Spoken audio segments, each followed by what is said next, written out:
welcome. Here we are again in the middle of a magic shop to recap where we were. And also, I don't think we have any announcement except we were really serious last time 1 week ago when we said we'd love to make some t-shirts. So if you'd like to help us make that happen, check out the Patreon page, become a patron, and let us know that you like what we do. Next to that, a lot happened in an hour and about 20 minutes last episode. We started at Ocean's Deep Goblets, where a final handshake happened with Circle Bar to solidify the contract that took the former hour and 10 minutes that happened just before that. Yes, and so that was talked about. A map was provided and heavily scrutinized, and then everyone moved on to their own separate plans. Those plans included gambling. They included crackling every single bag in this room right next to the microphone. At least we didn't pass it. Break it. Please break it. The camera. So they included, oh my gosh. When everyone at your table is chaos, this is what you get. Heavily scrutinized map. Thank you. A heavily scrutinized map. Then the party broke off to pursue band practice. Oh my gosh, I'm gonna go insane. I didn't enjoy that. I'm sorry. Go ahead, Dan. Misery and band practice that went really well.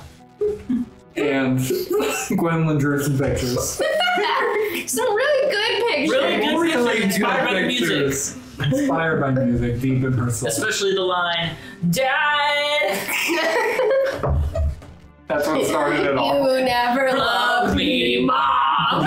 He did when he was going to space. He did when he was going to space. Cicero and Pilgrim went to the archive and rented a book for a gold and a half. And then Cicero intends to go to his own home later, which we will get to.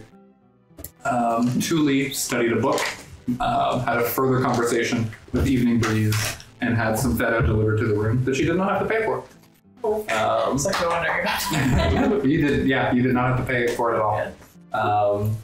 Pilgrim tagged along, got his book, and then rallied Thule and Lorelis to meet at the Brass Star, to meet Peregrine, who very quickly, very obviously, used a lot of magic in the taking care of them, making them dry and comfortable, coming in from the rain, as well as preparing a space that was wonderfully symmetrical to the room required to then sit and drink tea. Room required? Room requirement? Oh, You're dead now. that's what that is. Cool. Yes. And so the question was asked to Fairgrand, Huskstone, have you heard this word before? And he had said, I haven't heard that word in a very long time.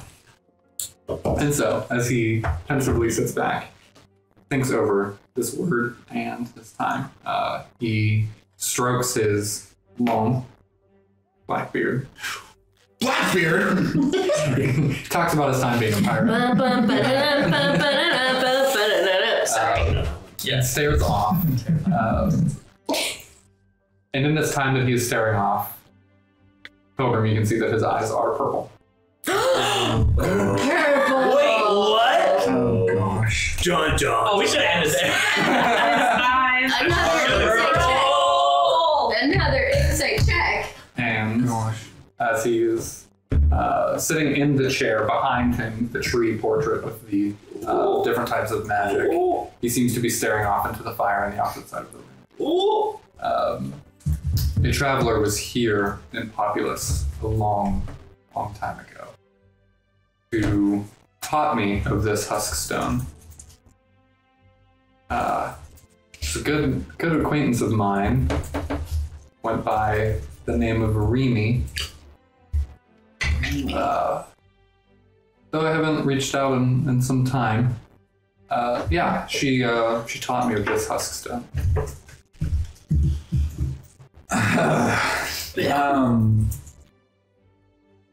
Okay. I think I would do a performance check because I want to hide how thrown I am. Sure.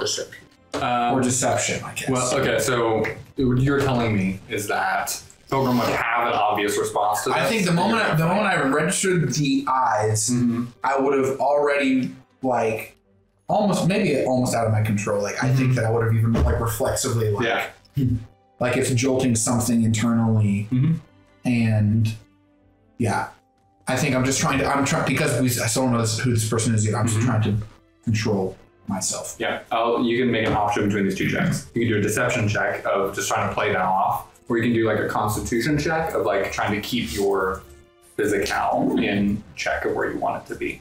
Either one. I have a constitution.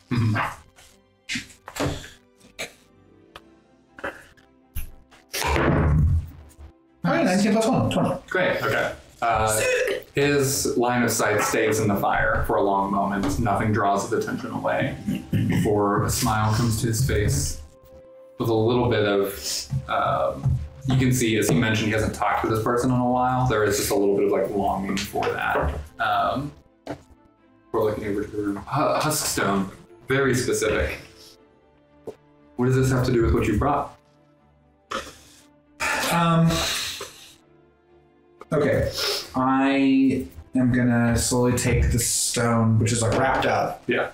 I'm gonna take it out of my pocket, and it's still wrapped. I'm gonna I'll mage hand it, and I'll kind of float it so that no one's touching it. Yeah.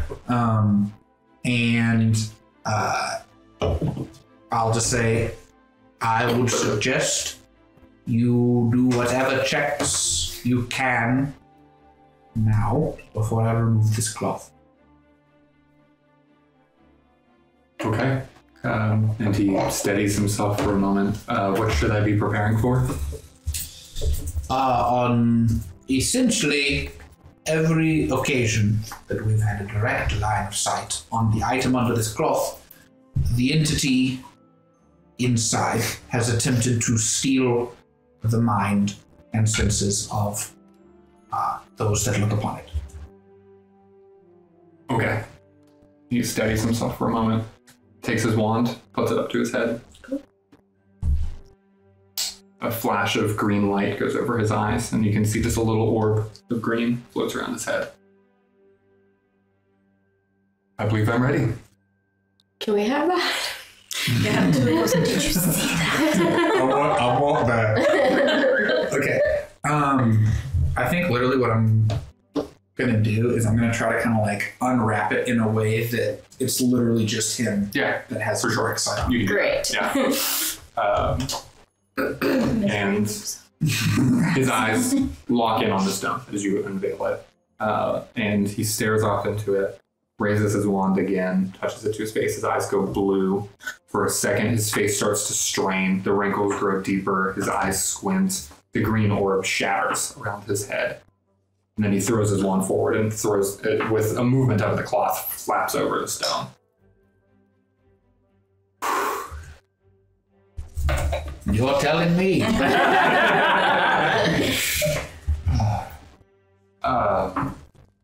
Some type of... Oh, all right. Yes. A huskstone indeed. And a creature of some sort within it. Okay. Cool. We're on the same page. Before I proceed and dive in deeper, what are your intentions? What can I help with? What are you doing with this object? We first came into possession of this object through an acquaintance of my companion here, and a gesture to the world.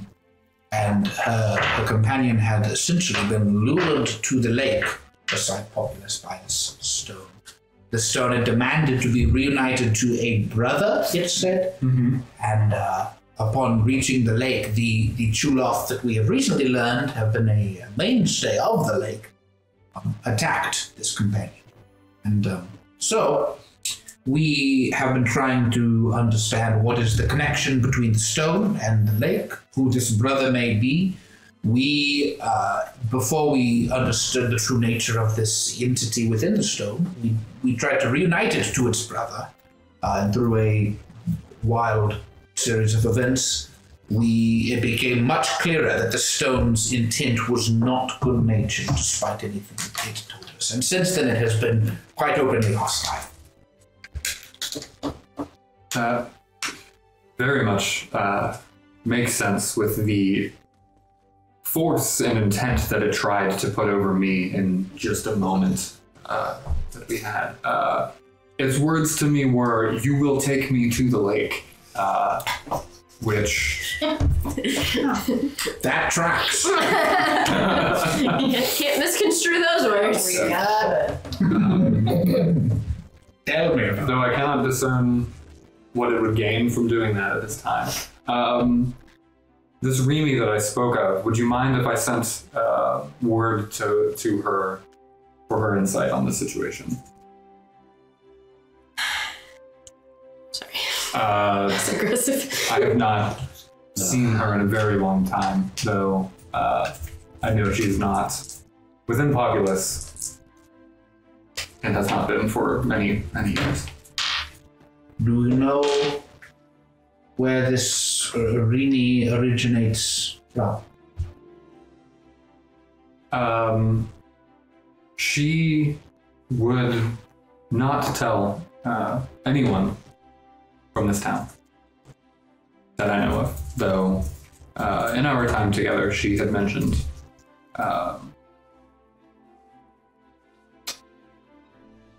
the coast and far east of here.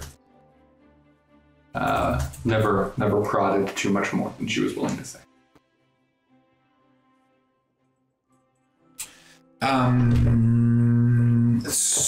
I'd say that Pilgrim kind of pauses for a while and then would say, this entity inside this husk stone needs to be destroyed. I am convinced it needs to be destroyed, it needs to be eliminated. And if Rini, you believe, you trust enough that she might help us do this, I would be happy to have her input and insight into this matter. I know from the way she spoke of Huskstone before, she would agree with you if that is any comfort. Also, Remy, I've been saying with an M, just to clarify that too. Great, then. One moment, and he takes his wand, draws a little figure to the side before pointing it to his cheek. And then every word he speaks kind of comes with a blue arcane dust that fades out of his mouth as he's speaking with his wand to touch his face. Remy, I have a stone with 4 eyes looking back at me and talking to me. Purplish, black in color, and quite powerful. Any ideas? And then he just waits. And waits. Really pours the tea very low. Okay.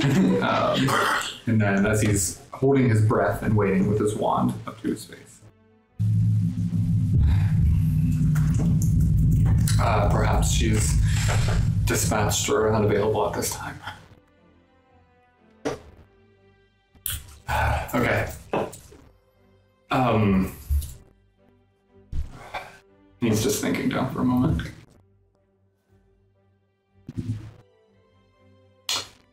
An acquaintance, you say then. Where did you acquire the stone? If you may. I just, I looked to Laura. I was asked to keep that information private. But I can tell you that it came from... I don't believe that the person who was in possession of it was aware of what they were in possession of. I can tell you that. That is helpful, being that I don't think any of us are very knowledgeable in what you're in possession of. if someone knew what this was and were keeping it in town for whatever reason that may be, I would be scrutinizing them for that decision, but it seems well above anyone in Populus's ability to know, understand, or steward with much grace. May I ask you a question? Please, yes.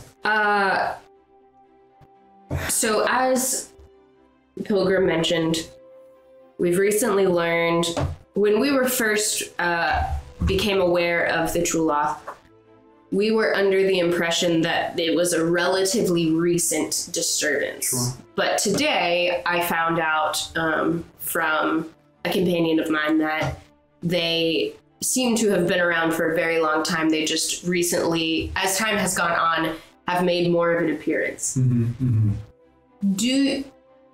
Can you recall the appearance of these aligning at all with your friend Remi's visit to Populus?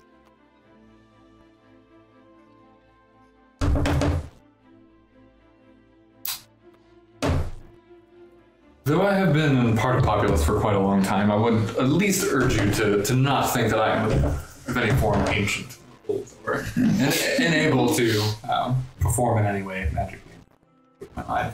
In thinking of the history,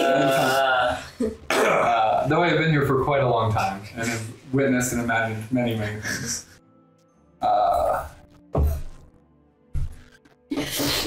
when would you say when would you say that these attacks became more prevalent or different or increased? I don't know. All I know is that a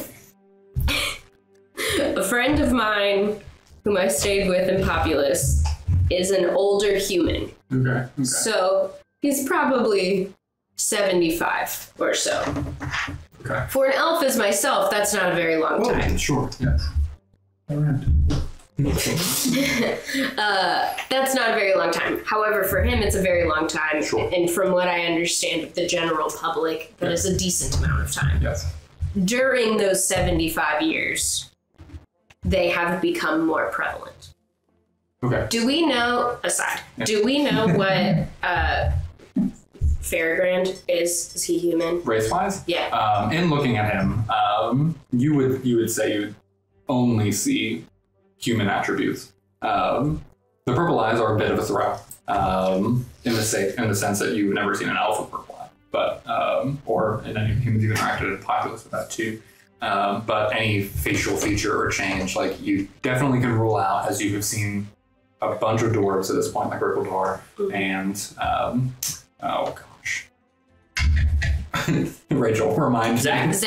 Thank you. I wanted to say his other name. That's his name.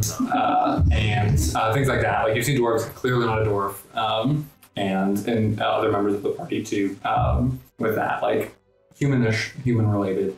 So what his age and lifespan would be, you would imagine to be shorter than elves. Yeah, if that's helpful. Yes. Yeah. Human presenting. Human. Huh. I would agree and verify that your source that said that the attacks from the lake have been prevalent for longer than my years here, and the arrival and presence of Remi in this town, I am very much struggling to connect any ties of her presence here and more frequent attacks. Though I would say, around that time, I would see is when the city began to take their presence, these Truloth, seriously. I don't want to interrupt. Tuli is sitting in one of the armchairs, and she has poured a cup of tea. It's overflowing. Just pouring. She is like, she has that tea that's like still half full. She has that balanced on one knee. She has taken another saucer and another cup and has poured a different teapot, thinking maybe it's different teas into that as she's listening. So she has 2 cups of tea. Yes. And she's kind of swirling it. And then she says, so do you think like you would be willing to maybe consult with us on this issue? If we were to try and figure out, like where this comes from, what we should do with it, how we destroy it. It just seems like, especially what was that spell? Is what I'm really trying to get at. The one that you protected your eyes with? Oh, okay. Well, first of all, I very much intend to follow up and continue to reach out to Remy, as well as make a trip to the archive and go over any notes and memories that I have that may associate with what we're dealing with here, and assist as much as I can to learn and prevent this to be any more of an issue than it already is. So I would say expect that at the least. So please, yes, consult with me and allow me as much time and ability to assist in stopping this thing from terrorizing your group and anyone you show this stone to. As well as, well, I imagine you mean the one that I changed the room with. I would love to, don't get me wrong, I would love to learn about that spell. In fact, could we set the time for photos sometime and just like, just hash it out, just kind of vibe, see where things go with that. But what I actually was referring to was the spell of, would Tuli have any kind of idea what kind of spell that was? Where right. I did mention that one. Would you know what school? Or sure. What? Yes. It would be an enchantment, which you would know pretty readily. Just like any spell that would protect somebody from something like that. Yes. The enchantment spell. I guess what I'm saying is, if we keep this with us, it's pretty dangerous. Do you have any kind of idea of how we could safely carry this with us? Should we carry it with us? What do you think? Sure. Give me 1 second. Steven, do you have the book with you? Does Pilgrim have the book with My him? big book with lots and lots of room. Mm-hmm. I guess I never put it down. Right. That's true. Actually, I don't know. Maybe, I don't know if this is retcon, but Cozy Cots is where I've been staying, so I probably would have just left the book where I've been at the Cozy Cots. You wouldn't just leave a book like I mean, that, I have a little. would Is there you? other stuff? I have a cot there. I would say that Cozy Cots is not a safe or pretty protected, but like there's no way Pilgrim would have felt comfortable leaving that book there. We met at the Elisa Regional. Yeah. That's totally I don't see me having you with me at this point. Oh, okay. You could have asked to leave it one. Yeah, I guess somewhere safe just beforehand. Yeah, I'll give it to Misery. That way it'll be safe. Definitely not. I'd probably give it to either more or less to keep in their room Okay. or something.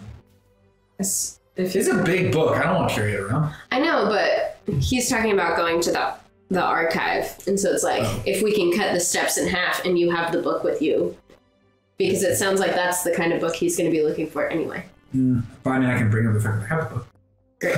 I recently borrowed a book from the archives that contains the comings and goings of travelers over many years through Ponds. Would this be helpful in what information you seek? Potentially, yes. Though I will for sure be looking at many others as well. You intend to be reading this soon? Yes, I have rented it for 3 days. Okay. 15 silvers. 72 hours, count. Yes. I do not need to pluralize silver like that. Silvers. If you intend to be reading it, we are working on the same side of this object at this point. If you and your group discover anything from that book that is useful, feel free to bring that forward. I will then use my time to read other books as well. Perhaps we can meet again after some learning and time and see what new information we have that we could share. As well as I do intend to, if you would let me, converse with this creature a bit more. Maybe push in and see if I can discern any other motivations or ideas this creature might have about its future. I was going to say, I kind of like. Well, at first my eyes will flit over to Loreleth. I will mind link. I will say, "Do you think we can trust this man to leave the stone with him?" Insight check. At this time, as you were looking over him, he turns over to Tuli and says, "The spell that I use is a second level spell called Reinforce, which I am able to simply decide at some point what part of my self to protect with a level of magic, so that if I'm anticipating any sort of attack or ability, that Please give me some roll. I didn't want to make a loud noise. What is it? Oh, that looks like a single. It's a 7. 8. Okay. And your insight here is, can we trust him with the stone? Like, you were just spending a time to evaluate him with that? Yeah. Or just, yeah. Yeah. Yeah. Do me a favor. Just say yeah one more time. Yeah. Great. Yeah. I will leave this entirely up to your roleplay and your evaluation of the way that he has responded, planned, and prepared. I don't trust anybody. That's not helpful. Sadly. It is. It is helpful. You could. After Anybody? Friends? It's looking like we're not going to fight anyone. So, feel free. I don't think anyone's going to die. Would like to approach. I was into jail. Oh, that. I would like to approach Jeffrey for the purposes of this, because it seems like, well, I mean, we could risk me just not trusting anybody ever. And that could be good or bad. Can Tuli do an inside check, or is that at this point? I feel like that's Sally? at this point. No. because this was provoked by his mind link, I would say Probably not. no. Yeah.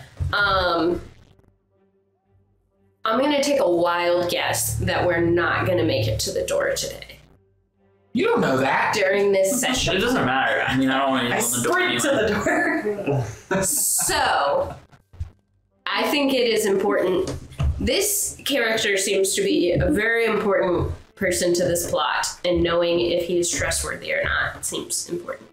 Well, wait, first, I mind link back and say, what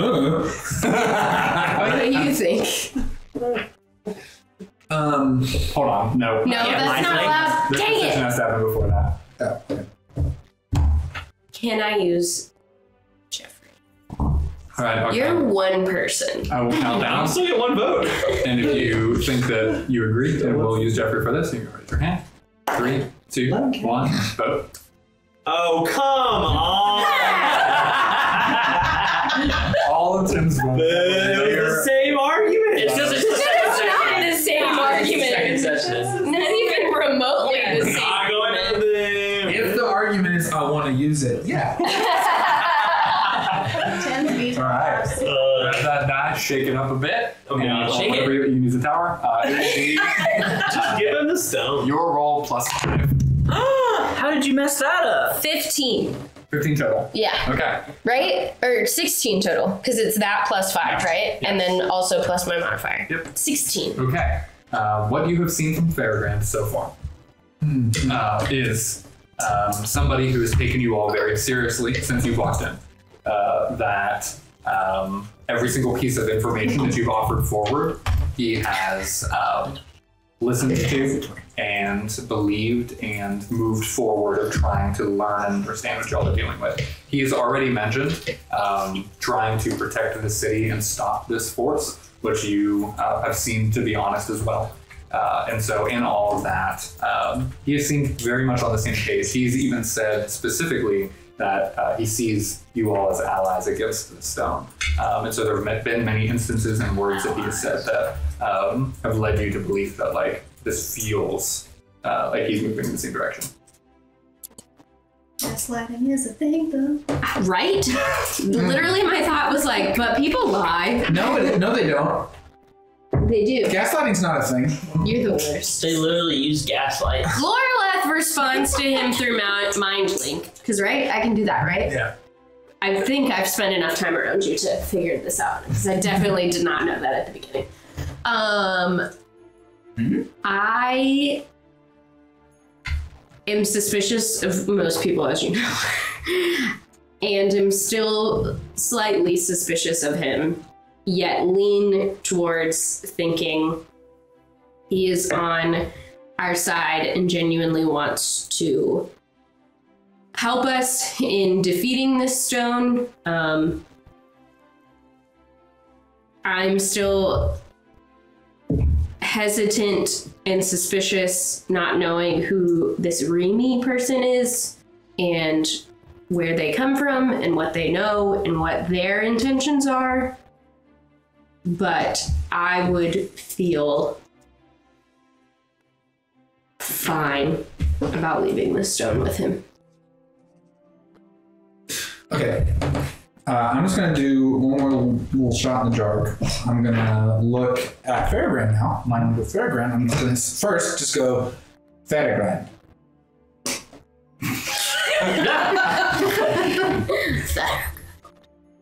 He looks down at the cloth for a second, but then yes. And then just making eye contact with him, and I'll just say, clear the fog. Wow. Big moves. Sweet. I don't think it means anything. I don't, in your mind, back, like he's not nodding something back.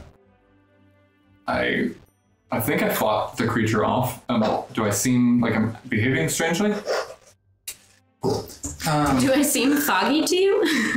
I'm going, yeah. I'll say, would you be willing, or no, wait, he's already proposed this. We would be willing to leave the stone in your possession while we adventure on. Can I still mind link with Julie That's says, when you feel it disconnect. When you. Julie says, what's happening? Yeah, Totally and Farragon just been sitting there for 8 minutes of prolonged eye contact. Most of the time. In your mind, you hear back. I would at least ask that please remain for a while to let me converse with the stone, and if any of you would like to with me, or at least listen in, that I would feel much better knowing that you all were still here while I proceed with that, and then after I'm finished with that, you are welcome to leave it here. But I would respect and desire your presence while I prod further. You're saying this in my Mind link. Ah, dang it. That Yes. was all. Okay. So he wants us to stick around rather than leave it with him, basically? He's okay with you leaving it with him, but Wants us to. he wants to spend some time with it while you all are still here in case anything goes wrong. That you all would be able to help out. I was going to propose that anyway. Cool.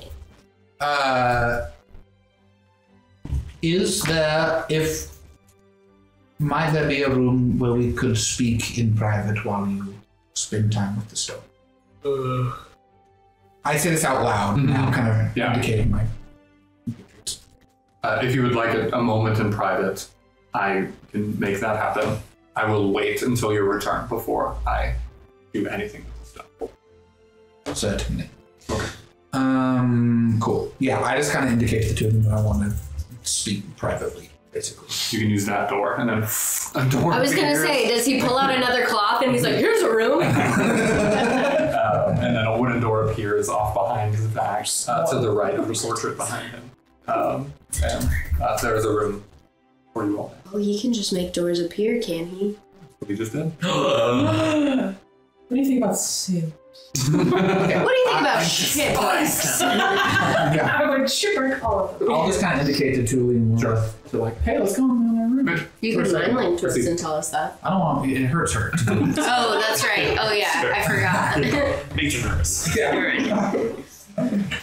Cool. Yeah. So we go into the other room, and I'm going to say out loud, just Julie, does it seem like we are actually this is actually a private space? Can you sense any sort of magic goings on? Julie goes like this, Oh, no. Whoa. and then does a full circle twirl on her foot while inspecting for any kind of change. That's Yeah. everything. Go ahead and make an Arcana check. Are there any paintings where the eyes are going? Nice. Okay. As you focus in on the walls of the space around you, the room itself, which I will now describe, has 3 chairs and a table, all prepared. That's very specific. And the 3 chairs are perfectly placed around the table, so that the space between them is very intentionally done.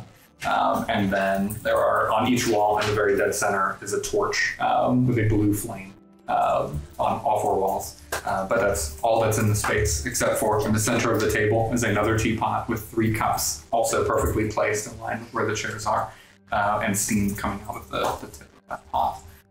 And as you glance around the room, spin on one foot and focus in on everything, even though everything to your compatriots seems completely mundane, underneath of it all, you can see within it little bits of runes and flashes on absolutely everything, that you can see that these things are all created by magic. And the room itself is magical, though there is no element that is outside of the creation of this space. Whatever conjuration magic was used to produce this room, there was no additional presence or divination magic that would be used to listen or see anything that's here too. Julie spins around, and then on the last, when she comes back full circle to where her back is to whatever the closest chair is, she slams herself backwards into the chair, and it rocks back a little bit, and then she picks up the tea and says, there's just some conjuration magic. I sense no divination or anything like that, so I think we are one-handed. Cool. And then she says, tea? No thanks. I understood 3 of the words that you said. I kind of hesitate for a second, and Pilgrim's eyes go around the room, and then I say, I would love some tea. Have I told you about the rich history of my tea drinking habits? And then I'm going to use Thieves' Cant, which is, I can basically mix messages into speech. It just takes 4 times more. Yeah. So I'm going to launch into this monologue about tea while actually trying to tell them what I want to tell them. Yes. Which I think I'm just going to say what I was trying to hide, and we'll just act like it's woven into this big long monologue. Can you do the monologue, please? Yeah, so tea. Join our Patreon, where we will have a one-on-one video with just You you. buy a fireplace talking about tea. Cool. There's no fireplace in this room. So I'm going to say trust is an important piece of us working together, and you need to know that there are people who are looking for me. I do not think that this man is one of them. I believe he can be trusted, and I think that it is safe for us to leave this huskstone in his care. End of tea monologue. I don't understand. Where is I was actually, when you were mind blinking with me to ask about it, was toying with the idea of him conversing with the Huskstone while we were here. I think that it could be good for us to stay here while he does that, and we can, if we feel uncomfortable after that conversation takes place, I think he would be understanding of us, and we want to take it with us rather than leave it with him.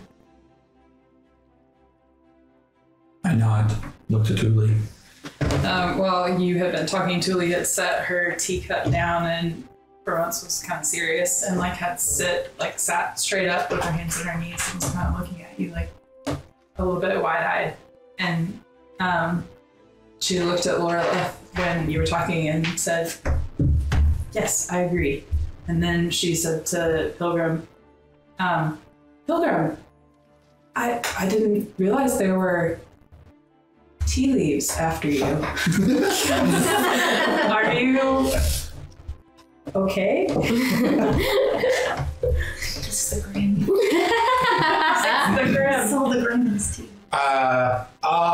You know a funny thing about the leaves? This is a cantrip, so I can just kind of do it, right? It's not a cantrip, it's just an ability. Oh, okay, Yeah, cool. Yeah. I just briefly refer, I guess. I'm just like, I wish I could give specifics, but much of it is still fog. Okay, well, this tea is particularly cloudy to me, but... and then she kind of looks at Pilgrim and goes... He says, but however, I can support you and flame away the fog, and she kind of cracks her knuckles and says, you can count on me. Hundo. Hundo. I kind of smile and do kind of like a cheers with the tea, and then set it down, and then I'll go back up. No, wait. Oh. I start toward the door, and I wait. And then I go, no, wait. His eyes turned purple. Good point. You have a connection to the color purple, not the book. The color. It is true that to have, that was my first thought. The purple eyes indicates that in some way he has connection to the Kalishtar. I don't know exactly what this is. However, I spoke something to him in private that I believe his lack of perhaps being able to finish. There is a saying we have in where I come from. I'm still talking about tea. This is all secret. You're good. He's been at it for a long No, it time. hurts her. Well, Yeah. Clear the fog, light the path. We, the Kalishtar, worship Numero. He is the one that lights our steps. He is the one that clears our fog. He gives meaning. He gives clarity. He gives truth to all the Kalishtar. And the fact that this man did not complete this proverb, to me, indicates that he is removed enough from where I come from that he cannot be a threat to us. Can you ask him what he knows about the Kalishtar? I think I can. And I'm intrigued to know what exactly this Remy has told him. Okay. 100. Now we walk out. Yep, 100. Okay. And as you all rejoin the space, Fairgrand has an additional green orb floating around his head as he had his wand kind of in his hand, sitting back in his chair, looking into the fire. The door shut, looks over. Welcome back, and are we ready for me to just, check into this thing and speak with it once again? I believe so. Okay. what? So then he moves his hand, and as you all sit, the clock throws back. Out loud, he says to the stone, you have no power over me in this space. Tell me why. Why do you want us to go to the lake? And then over this time of silence, you never hear the response from the stone, but you can see Fairgrand processing and thinking through as he hears whatever he is hearing in connection to the stone. That is not an answer. And I swear to you now that there will be no moves towards the lake in your lifetime or mine if we continue in this way. A long pause. He continues to stare down.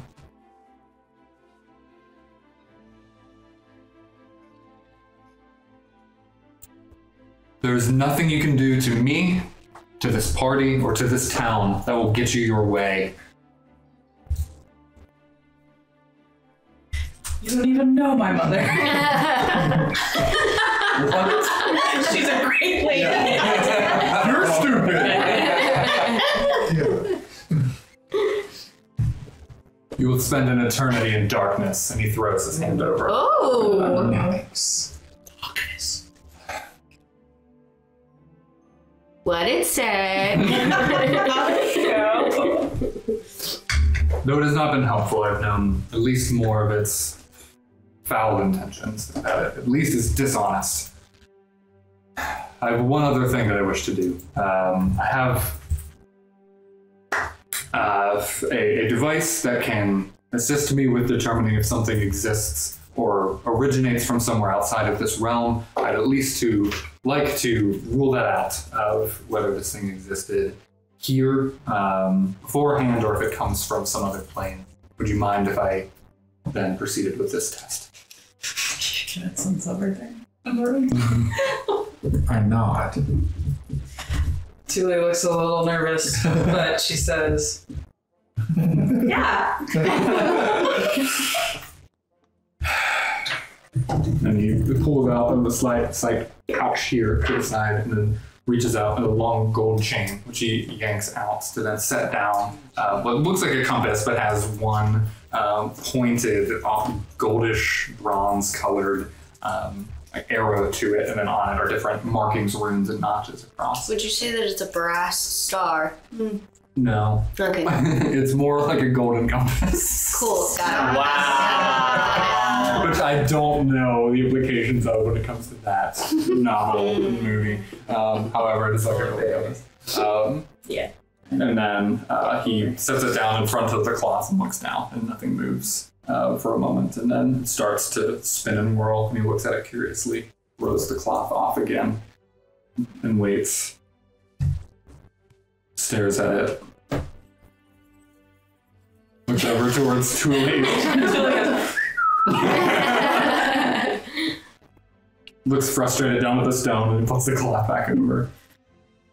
Nothing about the stone.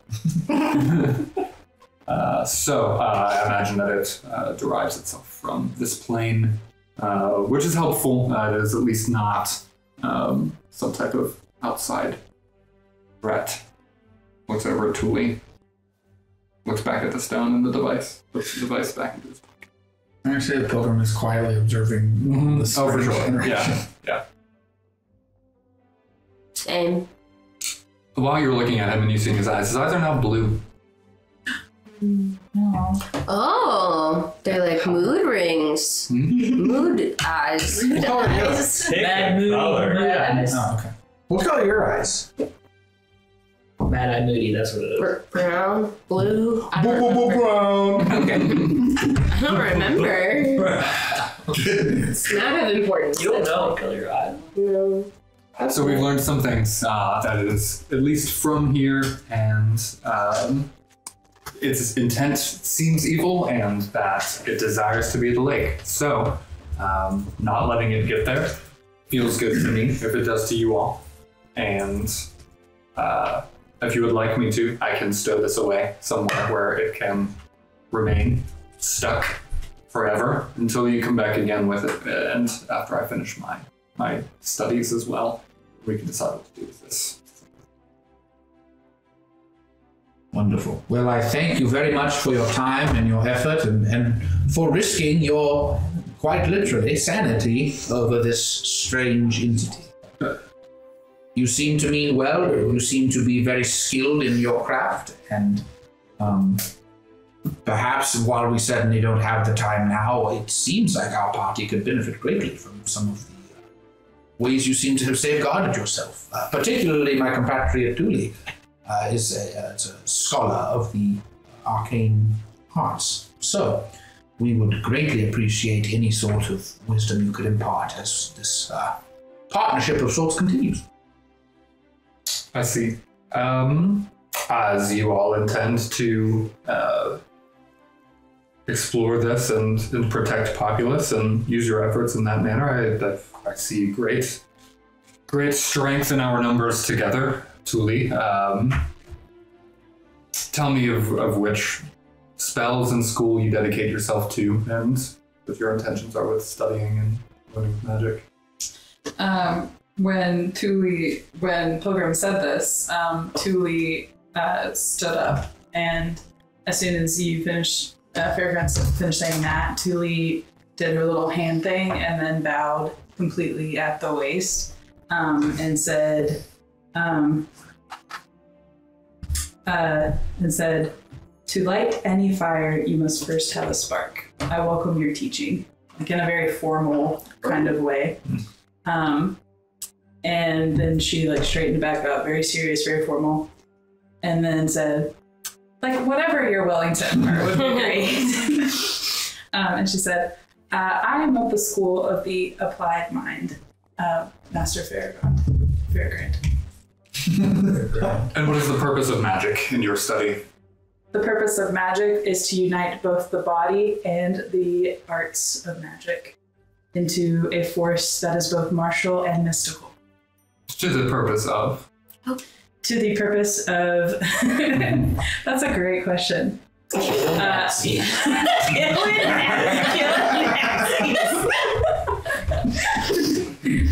Tuli hesitates for a second and then glances at her friends and then says, for the very serious again, none of the Valley Girl stuff, says, "For the purpose of defending the ones I love."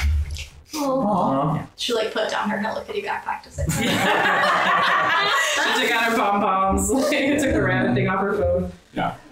All of you see a very inquisitive and intentional eye over her as she's responding in this way. You see a different Tuli in front of you as she focuses herself into these words that she is saying. And Fairgrand is sitting back, receiving, and you can just see him listening and learning and hardly even moving. There's an awkward pause. Tuli remains standing.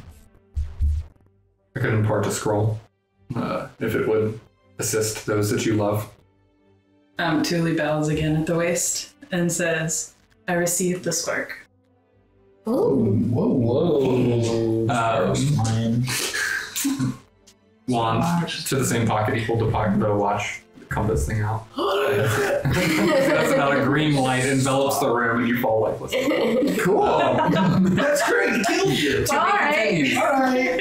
Bye, everyone. And a piece of parchment follows the tip of the wand over you, and you can quickly recognize as it unravels in front of your face that it is the spell that he described earlier, this reinforce spell. Nice. And you can add this to your spellbook, and you would need to take some time to copy it over for it to be something you could permanently use. But for the runes that you see in front of you now is a spell that you could choose a particular saving throw of, and at the second level, you can give up to 2 creatures the advantage in that particular saving throw, and then you can upcast it for more people at higher levels too. But we'll add it to your spellbook. Along with that, as he gives you an additional spell. Tuli very gently takes the spell and then very slowly hooks it to her belt and then takes the posture again and bows at the waist and says, "However I may be of service to you, please do not hesitate." We aim, as magicians, to further the influence and ability of our people to protect what we have here in our land. Amen. So Tuli, just kidding. He smiles enough. So, Lastly, then we get out of your hair, your beautiful black hair.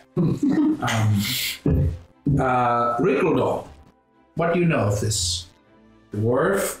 yes, dwarf.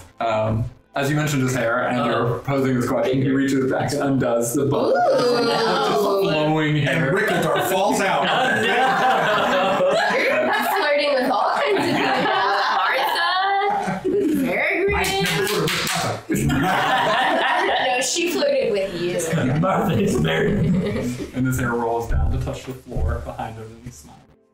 Shit, and it keeps rolling, it rolls out the door. Yeah, he's being It comes out of now. Rickledor. Very fine, respectable person to his own and his people. You were in relations with this person? Yes, and I only wish to open the doors to what could become a very mutually beneficial, lucrative arrangement. You see, these two are only 2 of a party of 6 I've recently signed a contract of sorts. Is this supposed to be a secret contract? It's not secret. Our name. It's kind of, he said he didn't want it to be like public knowledge, but obviously he's okay with us. Yeah, I think he said don't tell people he can do the magic. Right? Wasn't that And right? retrieve things. I'll be tactful. I'll be clear from my end of things. Brickledar's protective nature has been for the magic stuff, and he had no word ever that the contract itself was secret. And he even said you could tell him. Great. Yeah, about this. Great. Yeah. The three of us, along with Gwyn, Misery, and Cicero, we call ourselves the Half Dozen. Impressive. Yeah, not quite, but we hope to one day become the Half Dozen. Half does. One day. One hundo. But to be direct, we hope to go on various excursions and quests and adventures and journeys together, collecting all sorts of knowledge and secrets and riches that we then, of course, impart to Rickledar, and we hope to grow mutually from this. However, he is hoping to also, I am talking about this right now, and honestly don't remember how the magic shop comes in that much, but... He's going to assist us with different... He is giving us tasks for us to complete. Yeah. And has agreed to provide whatever we need to complete the task, which could include magical items and a blacksmith. Cool. So, as we embark on these journeys, Rickledar has agreed to provide whatever we may need for this journey. Sometimes this would involve magical items and artifacts and tools and the like. So, he is currently in the market for a potential magic shop to partner with to aid us in our journeys. While we cannot promise much up front yet, there is the great potential as we go forth on our quests that this could become a relationship that benefits all parties. And I certainly don't expect you to have any sort of answer yet. However, do consider that we are young, bright-eyed adventurers, excited to make our fortune. You may just get a slice of that fortune. Ooh. Are we young? 1/8. How large is a slice in a fraction? You could say so briefly. 6/8. Wonderful. That's quite a good portion. I see. And this Rickledar and I should discuss means of this agreement then. I'll let him know you're coming. And when am I going to meet him? You tell me, and then I'll tell him. He said that if you were interested, we could let him know and he would be in touch with you. We'll drop him a line and he'll follow that line to you. Potentially, if you are open to the concept. This is very easy. From my understanding, Rickledar has never left Ocean's Deep Goblet. So, Oh, interesting. Whoa. I shall arrange to meet him, I suppose. I will Great. always go there. So. Okay. You made it sound like family. Hip hip. Yeah, we can. Okay. Okay. Okay. Okay. Wild. We've covered quite a lot in this meeting then. Yeah. All right. And then he uses his wand, the cloth wrap, or scarf, I suppose, of Gwen's, wraps around the stone. And then he, with the wand, holds the stone loft and twists his hand, and a little like black sphere appears, and he just moves the cloth and stone over, and then the little portal that he created goes away. That will remain there until I am at least in your company again. It is in nowhere close to any other person that I could influence, and it is in good safekeeping, I'm sure. I shall meet with Rickledar and discuss in what ways he and I and we could work together, but can at least see if we will move in the correct direction with this entity.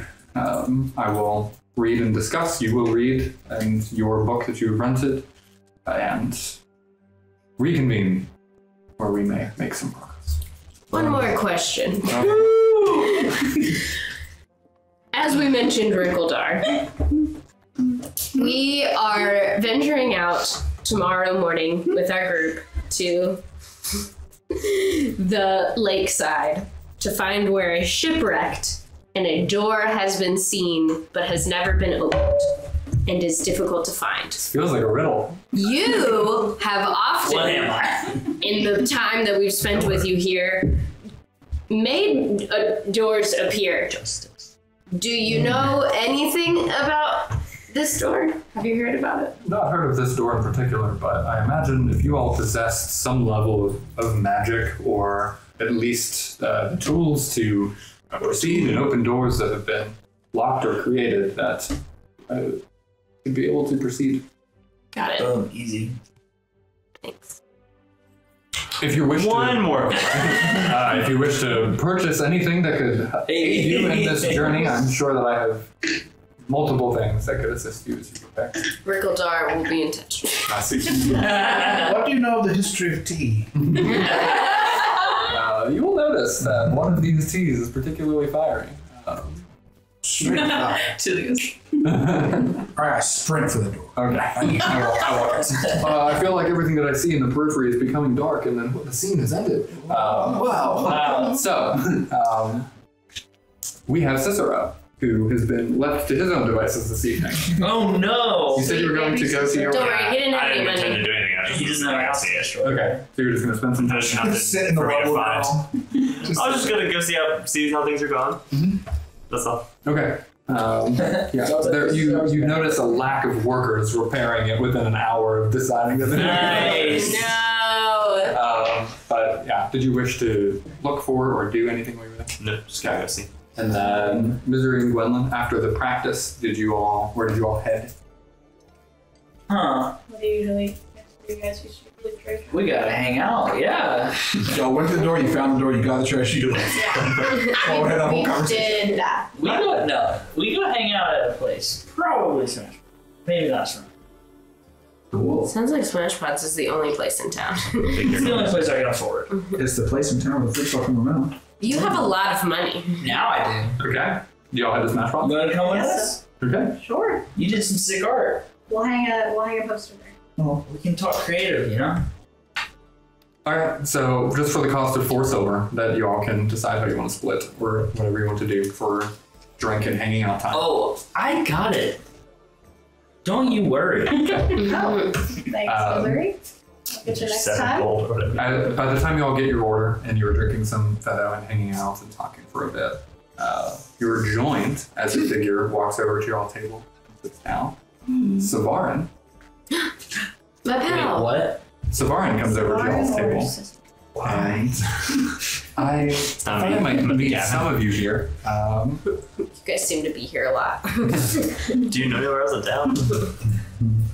I thought I might see some of you here. Where's the rest of your group? Talking about tea. Meeting. Oh, yeah, there's. Sister's checking on his house. Oh, this is Savarn. She knows about the stuff. She knows about stuff. She gave it to us. Yeah, she did that. Yeah, they're actually trying to figure out the whole stone thing. Went to what's the name of the shop? They went there. Brass to Star. Brass Star to talk to a guy about that Stony McStone he had over there. She doesn't know that we don't know. I did not know that. Okay. And they're Ah, telling yes. somebody else about this. Okay. All right. Oh, yeah, that was supposed to be Laura secret, huh? I wonder if she didn't trust us. Well, how did things go at the lake earlier today, as you all were in so you still have the stone? I've been trying to throw it in the lake at least once. Okay. You're constantly. So glad I'm not there right now. So what happened? We fought some crabs. We went on the boat. We were gonna throw it in the lake, and then we didn't. Well, a crab got it. What is it actually called? A chuloth got it, and going over here was like the hero of the day, and took it back. And so we said, bump that, we're not doing the whole lake thing. Even though I was super down to just throw it in there, the rest of the team didn't want to, so we still have it, or Pilgrim had it, so I don't know where it is right now. It's not really my problem. I don't really care too much about it. Okay. You seem to care more? I'm just worried about how this is all going to play out, and I don't want Munkin to get thrown into any of this, or I really concerned about getting in trouble myself. Well, Munkin's happy. We brought him a dead crab. Chulaf. Yes, which we've been working on all day today. Yeah. He's very distracted with that, and we've made a lot of progress. Okay. Well, I'll at least tell you both that we know some things from what we've studied, and you can tell she's very shaken. Like her voice is just kind of like struggling right now to focus on the words she wants to say. Its brain is still reacting to magic. It is very odd. It's very exciting, and then sort of her anxiety peels away as she's leaning into this like passion over the work that she and Munkin have been able to accomplish today. We'll be looking into that more tomorrow, but anything magical of nature that we've been doing or interacting with the body, its mind, it lights up and it like responds to it. It's fascinating in depth. And that also it's another part of its brain that seems to, without magic at all, is still reactive and moving and vibrating in odd ways. More time will be very, very helpful in this. Also, kudos to your group. Killing these things has to be very, very difficult. The shell has been very hardy, and the vital organs are all very compact into a small area that makes it very difficult to kill. Thank you all for providing one and allowing us this time. You're welcome. You know what's even more difficult is putting them to sleep. And I actually did that. So think about that for a second. Did you tell it a story as interesting as this one? Got you. Face. Wow. Great. Nice Varn. Interesting. Okay. Yeah, you're right, it is.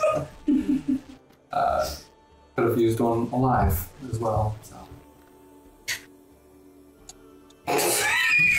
I knew these two were going to be best Pretty friends. awkward. She does. Go ahead. Yeah. Savard, I am sorry that we know about the stone, but I do think you should know that Lorelith cares about you very much, and it was not a fleeting or quick decision to share that information. So I do think she very much has your best interest at heart, and she cares a lot about you. Maybe you two can talk about that with feelings or something. But it was not taken lightly, and it does seem that, there's not just a negative impact on you from the stone, but very concerning throughout the town. And so that is the goal of what they're trying to figure out. So I just want you to know it is out of protection for the town and you. But I'm sorry that it's awkward that we know. I mean, we know it was against Lorelith's will, so don't be mad at her. I kind of found out of my own, I did a little sleuthing. It's quite the investigator. I figured it out. That's what happened. Figured it all out. She did her best. I just put a lot of trust into Lorelith with the situation. But I do trust that she's handling it to the best of her ability and letting you all know. I am not mad at you or her. Very, very anxious, and a lot is riding on this. I should not have messed with this stone to begin with. Can I ask, I'm not really clear, was this borrowing of the stone, like, were you gonna sneak it back into Munkin's?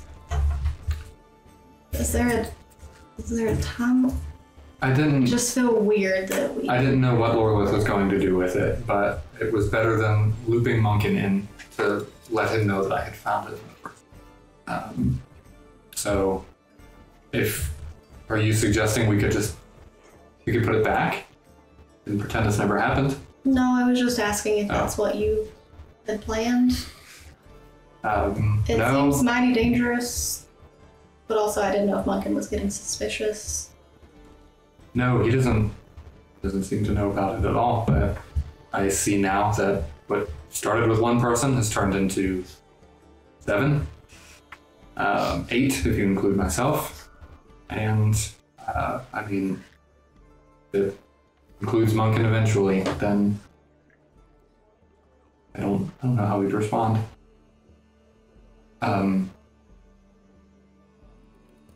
Yeah, I probably should be getting back. And then she starts to stand up to leave. We will let Lorelith and our group know about that, and that we would like to avoid Munkin. And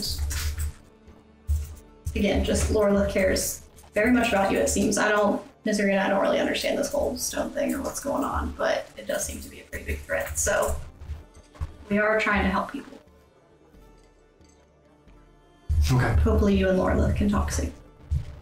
Yeah, I'm sure we will. Let her know I stopped by. Okay. She heads out of the smash box. I'm not interested in meeting in that conversation. Magical shop group in Cicero. Where do you all head back to as you end your night? So we head back to the Elisa region. I have no bed here at my cabin. Back to the Elisa regional. You're not staying at the Elisa with us? No, I have no bed at my cabin. And then Smash Pot's crew, how late do you spend out to go there? Late. Just enough to hurt my health. No. Quinn doesn't stay. Pretty late. But not Okay, yeah, so very fair to say that you'll end up around the common space of the Elisa Regional around the same time. So, with some staggering of 10 to 20 minutes or so, and people either hanging out or going directly to your room, you all are free to interact with each other as you decompress and work through information learned in the way that you spent today. Yo, Cicero. What's up? What's up? What's up? How you doing? You seem like a person who could use some dialogue. You look like you didn't do much today. Yeah, I'm good, chilling. You chilling? Okay. I mean, Pilgrim would want to read his big beefy book, so I would say that once we got back, like, and as like direct and clear, like without like leaving things out, but it's direct, not flowery, like Sure. recount what happens, and I'll kind of in my whole spiel, or I guess my account of events of like, Julian Loreleth can fill everyone in on anything I may have missed. I have a date with a book. Do I have a room here? I don't know if I actually do. Could Yes. Yeah. You and I were sharing a room. Yeah. Okay. So I go up to the room where I would have. Okay.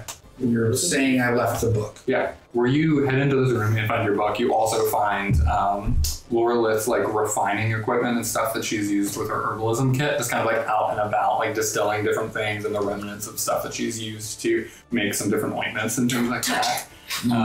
You see that like her space is very much dedicated to all of that, and you head over to your chair or bed and lift up this heavy book, crack it open, and just start to read through as much as you can. So starting with this evening, the time that you have, go ahead and make a intelligence check. Just D20 plus your intelligence score. Oh boy. Nat 20. Whoa. Nat 20. I want you to tell me everything. His name is Rick. And yeah, just plus 2. But Hey. Rick.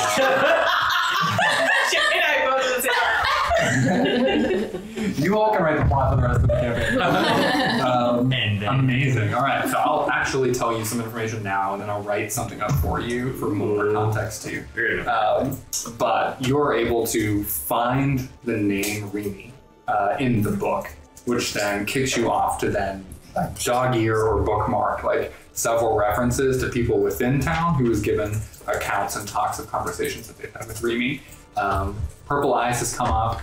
Somebody had referred to this traveler who'd come into town and was able to speak telepathically. And then somebody else had written just like notes about Remy's purple eyes, and somebody else had written notes of how Remy had been spending a lot of time at Ocean's Deep Goblet. And that Rickeldar and Remy seem pretty close. And you're able to trace and kind of go through this long history of the last... this is happening around 30 years ago.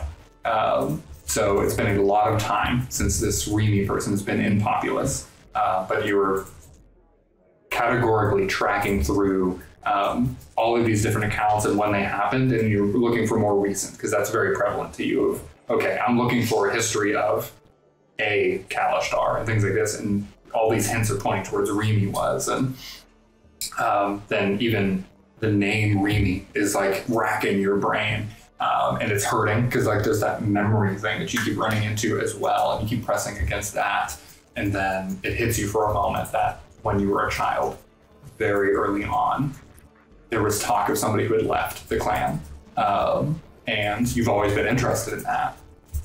And then the name, not Remy, no, something close though.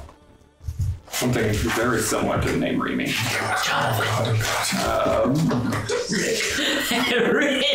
go?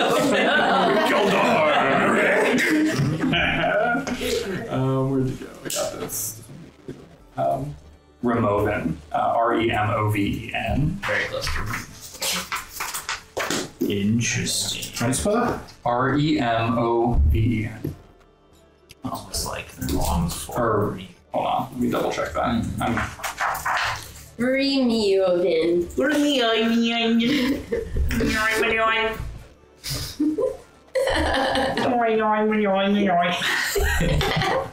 Is that Harry Potter? SpongeBob. Oh, okay, sorry. It's Removen. R-E-M. R-E-M.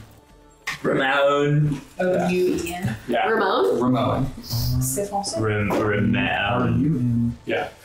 And so over by the time Laurelith is coming into this room, like you are in the depths of piecing all of this together and having your mind just kind of like unlock this memory, as well as finding this trace of a Kalishtar who's been here and has interacted with people, has been around, and spent some time here in Populous.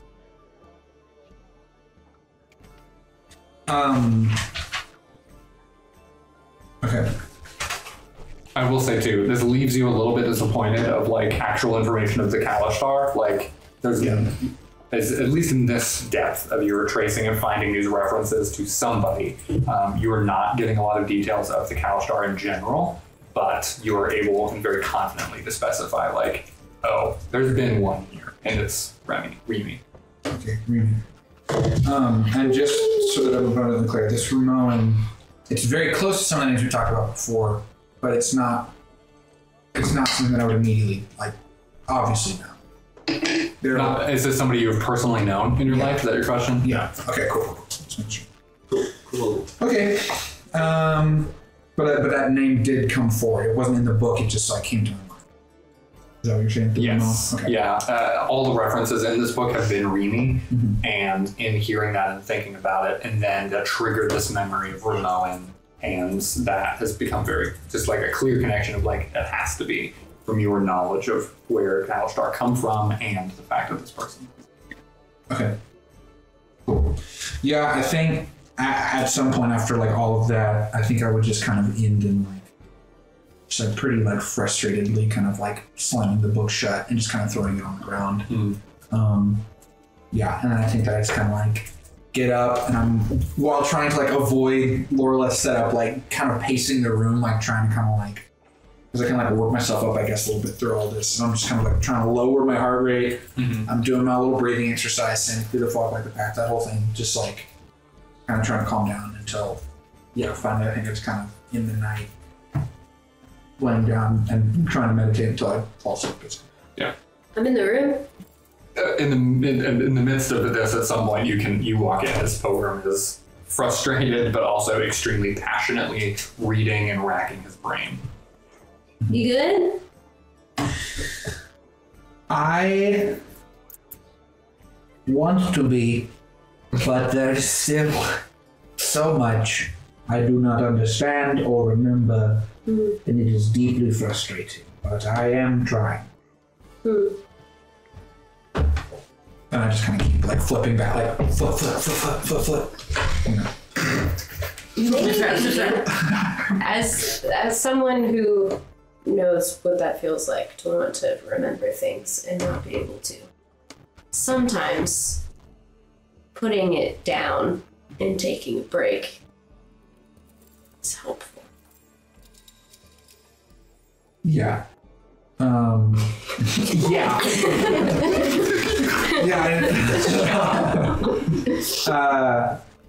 Yeah, I think I would kind of be like, I'd sort of like nod, and that's when I'm kind of just, I close it, not gracefully, but I do like close it and drop it, and then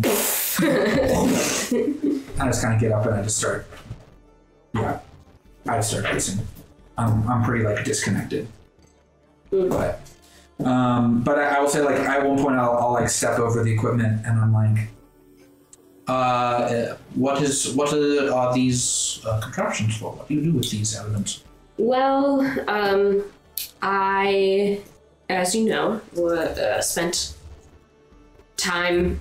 This is my first time experiencing many of the technologies we've come in contact with, and so living on my own in the wilderness, had to fend for myself in a lot of ways to heal. So, and as we continue to be put in scenarios where we are in harm's way, I thought it might be good to prepare some different ointments and potions that were made from some things that I found by the lake to have ready for our next adventure. So I'm just preparing those. I kind of, while that explanation of potions and ointments was happening, kind of like stop and kind of start to look at them. And it's like I'm kind of like thinking about something. And then almost like I'm like hesitant to even ask, but then I finally will just say, do you know how to concoct anything for memory?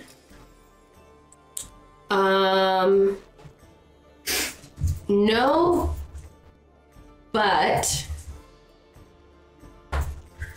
if I had a recipe, I could make it.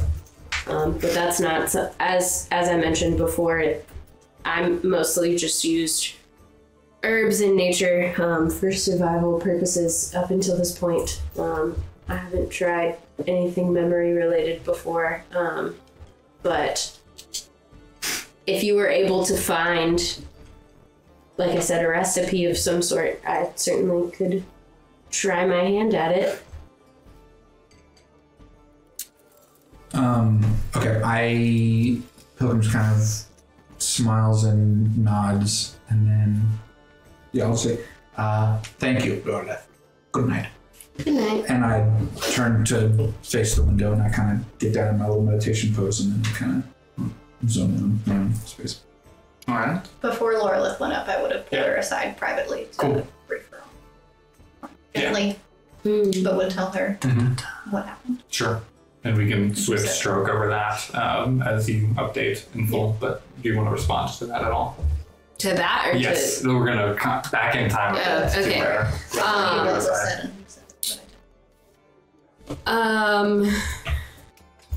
Thank you for telling me.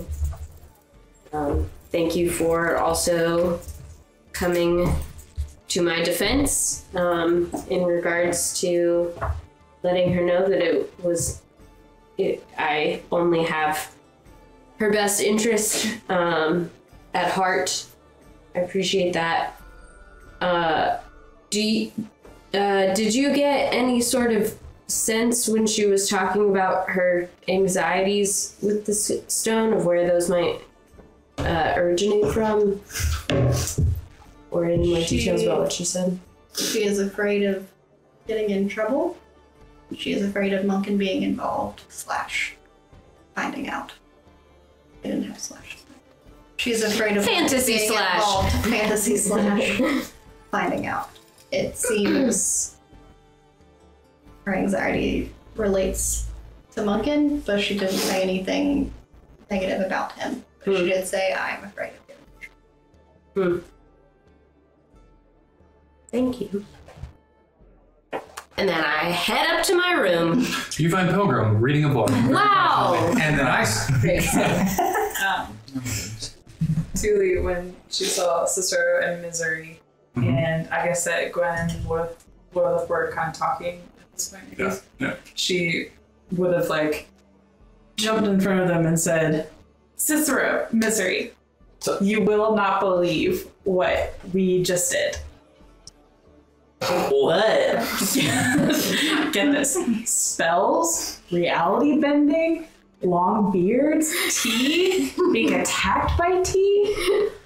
And then she kind of goes, spells? Other spells? It was crazy. You were attacked by tea? You were attacked by tea? You're going to have to ask Pilgrim about that. But essentially, yes. Okay. Yeah, it was so cool. Basically, and then I kind of, can I say that I relay? Okay, I relay in general everything that happened at the magic meeting. Nice. Kind of like when it comes to the stone, show some like rare sense of discretion and talk very quietly.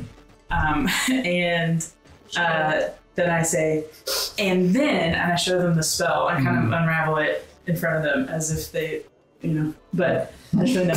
That's a 6 spell. Yeah.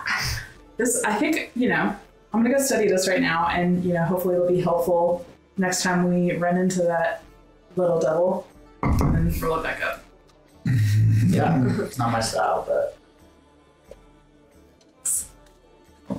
Yeah. I don't think you should tell me things anymore. We had a little situation. What do you mean? I wouldn't worry about it. I really wouldn't. Okay. Just don't tell me. Totally said, Don't tell Misery thing. Don't give Cicero money. Fine with me. We all have our vices. Yeah. And then I say, Cicero, side note, if you have any hookup, until we get that magic shop set up, if you have the hookup on like a 50 gold piece worth diamond, I need that for one of my spells. 50 gold! By the way, I said forget about the money that you lost from me, and I meant that. But if you have the hookup, let me know. Just a friend to friend. No comment. Goes the bear. Okay. So with that, we transition to people heading off to their beds. We already covered y'all, so you're going to bed. Do we want you two? Do y'all have any interplay at all? Just bro time. Bro time. Bro time. Let our imaginations fill in those blanks. Gwendolyn and Tuli, anything that y'all would like to sync up or talk about over the night into the morning? I assume you would tell me everything you just told them. Yes. With the same vigor. Within seconds. Yes. Did you want to come check out your bees with my things? Oh, we can do that like something. Oh, Didn't have to be today. And then do you still have your art? Oh, I meant to ask if we could have hung some of those up around town. Yeah. Like Misery would have helped with that. Oh, yeah. But would you have helped with that? Oh, yeah. This Misery would. Old Misery Posters would have. Yeah. Dude. fuck myself. I'll like tell you No, about they're that. food. But, yeah. Would you have hung one at the Elisa Regional? I think so. Cool. Then you can point her to that one. in Yeah. the lobby. Tuli would love that. Yeah. She would have run over and cast Produce Flame and held it as That's so good. I like it. That's I our like studio it. for mortal eyes. And held it up as close as she could without singeing it, and carefully like analyzing every piece of it. You're like, I really like the flames. Yeah, and she's like, do you think this would be a tattoo? Fantasy tattoo. Amazing. Fantasy tattoo? All right. So over this period of resting and wrestling with new information and processing it, planning ahead, knowing that your next day involves a trek into the woods, into a place you don't know where you're heading, specifically, potentially around this troll creature that has roughed up 3 of your 6, and no clue what could be behind this magical door. Open it. What things does Loyalith have that are going to be mixed Sorry. with? What things does Loyalith have that will be mixed with Gwendolyn's bees? Who knows what that comment was even about? Check out our See, we should have done it before. Oh, it's a cliffhanger. Oh, it's a cliffhanger. Bees and things. What is to come? Bees and things. Yeah, that'll cut us off for where we are now. Huzzah! We're not long resting. We are long. Yes, this is longer. It's a long rest. For sure.